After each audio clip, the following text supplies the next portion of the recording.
second season of the hit reality show 90 Day the Single Life just concluded, and everyone came back to share their experiences.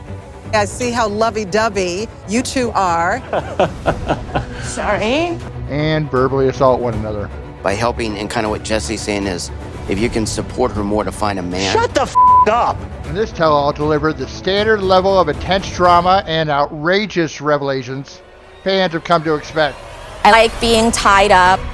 I do like handcuffs, so I love it when he spits in my mouth. Well, at least don't marry him.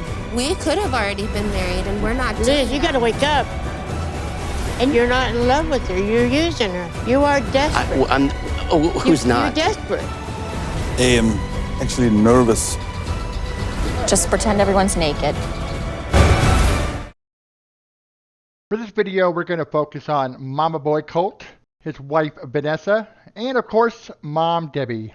Now surprisingly, the first meltdown on the show was between Colt and Debbie. Colt began to throw a little bit of a temper tantrum with Debbie as he accused her of being excessively needy. As you're going to see here, this obviously catches poor Debbie off guard. And during Colt's little childish rant, Debbie asks him to stop.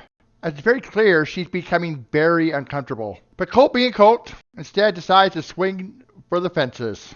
Well, I'm upset that you just can't do anything by yourself. I'm the first person, the first call, the first everything with you. Not anymore. I am. No, even not still, anymore. you're like, hey, Colt, everything. I haven't even talked to you for a week. I got 10 texts as soon as I land from the airplane this last night. Colt is her go-to, always, always. It's just crazy, the amount of like, do this, do that, go get my bag, do this. Oh, hey, take me to San Diego. Can you stop, please? I can't stop because this is very important to me. Okay. You've raised me to be just a subservient person to you. And I just want to know why. So Debbie and Colt have lived under the same roof for 36 years. Now at any point, from the time Colt turned 18, he could have moved out and got a place for himself and his 125 stray cats. Debbie and Colt have always had a routine, and over the years they depended on each other. Now Colt took advantage of his mother, who cooked his meals, cleaned up after him, and drove him to and from work as they only had one car. My name is Colt. I'm 33 years old. I live in Las Vegas, Nevada. Oh, you look so beautiful. I work as a software engineer, and I live with my cats, baby girl, cookie dough, and sugar, Cold breakfast. and my mother, Debbie. My mother cooks for me, does my laundry and whatever, and she will drive me to work and pick me up because we only have one vehicle. You could say I'm a bit of a mommy's boy. Yes, you certainly are a mama's boy. And a complete jackass as well. Anyway, Colt was never forced to live with his mom. I mean, this was a decision he completely made on his own.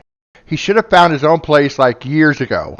And, as we just heard, he was obviously very comfortable living with Debbie when he was single and had no idea how to mingle. However, following 2 disastrous relationships and a lot of cheating, he supposedly found the one, and her name is Vanessa.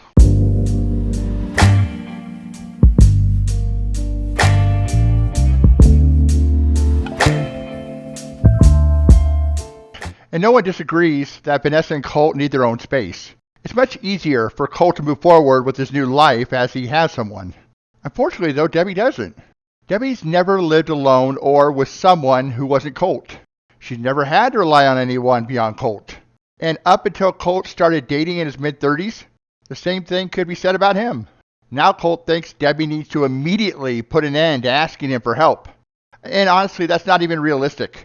Regardless if Debbie moves in with someone else or finds a place she can afford and live by herself, she's going to need a little bit of grace period before she's comfortable relying on someone else. Colt needs to consider what his mom's actually going through, especially since she's never lived apart from family members. And now that Debbie's in her 70s, a huge life change like this is likely to cause her a little bit of anxiety. So how about you quit being a jackass to your mom and show her some damn empathy? So now that you're here, please click and subscribe and provide any feedback you have. Thanks for viewing this video.